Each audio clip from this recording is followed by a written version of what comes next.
আসসালামু আলাইকুম। অনেকেই আপনার বিভিন্ন দেশে যাওয়ার জন্য বিভিন্ন পন্থা অবলম্বন করে এবং বিভিন্ন জায়গায় মানুষদেরকে প্রতারণা করতেছে।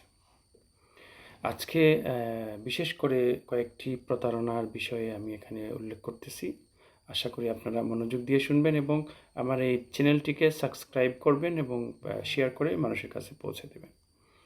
বিশেষ করে সিলেটে লন্ডনের জন্য প্রচুর মেয়েদের ইজ্জত নষ্ট করছে, টাকা পয়সাও নষ্ট করছে। যেমন অনেক ছেলেরা ভুয়া ফেসবুক পেজ, আইডি বানিয়ে তাদেরকে বিভিন্নভাবে লন্ডনে, ইউকেতে পৌঁছে দিবে বলে প্রতারণার ফাঁদ বেঁধে রেখেছে এবং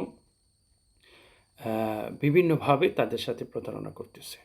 দ্বিতীয় হচ্ছে অনেক ছেলেদের টাকা পয়সা আত্মসাৎ করছে কিছু মেয়ে ফেক আইডি বানিয়ে এবং বিভিন্ন মেয়ে আছে, ইউকেতেও আছে, ইউরোপে আছে, তাদের কোনো কাজকর্ম নেই। তারা বাংলাদেশের মানুষের সাথে প্রতারণা করছে। যেমন মহিলা দেখে, মেয়ে দেখে মানে যে কোনো ছেলে তাদের সাথে নক করতেছে, কথা বলতেছে এবং তাদের সাথে প্রেম গড়ে তুলতেছে। এক একটা মেয়ে 50টা 100টা ছেলেদের সাথে এরকম ঘটনা ঘটাচ্ছে এবং প্রত্যেকটা ছেলেদেরকে বিবাহ করে লন্ডনে, ইউকেতে নিয়ে আসবে বলে তাদের কাছ থেকে টাকা পয়সা আত্মসাৎ করে নিচ্ছে। একই কাজ ছেলেরাও করতেছে, কারণ ইউকেতে অনেক ছেলে মেয়েদের কাজ নেই, তারা কাজ পাচ্ছে না, তারা অনেক টাকা ঋণ করে বাংলাদেশ থেকে এসেছে।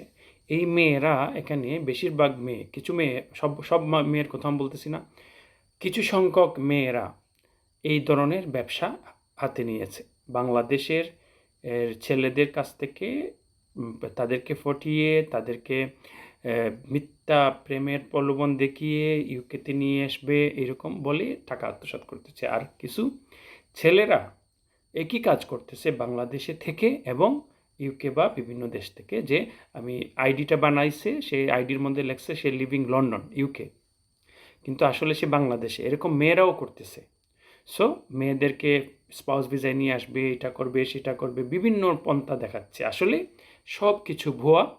একটা ব্রিটিশ মানুষও বাংলাদেশ থেকে এখন বউ নিয়ে আসা সহজ না, কারণ একজন ব্রিটিশ হলেও তার 29,000 স্যালারি দেখাতে হবে, ঘর দেখাতে হবে, কাজ দেখাতে হবে।